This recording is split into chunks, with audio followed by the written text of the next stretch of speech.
Here are my simple, healthy, spicy chicken taquitos. This recipe is so delicious it only takes 20 minutes to make. Season the chicken breast with a teaspoon of garlic powder, onion powder, smoked paprika, and salt and pepper.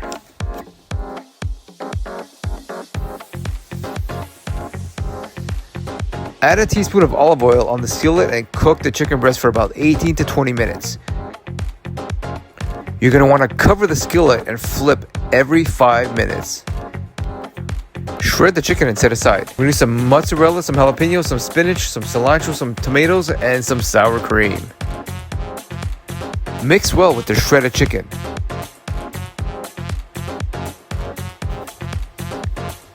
Here I'm using 3 protein up wraps.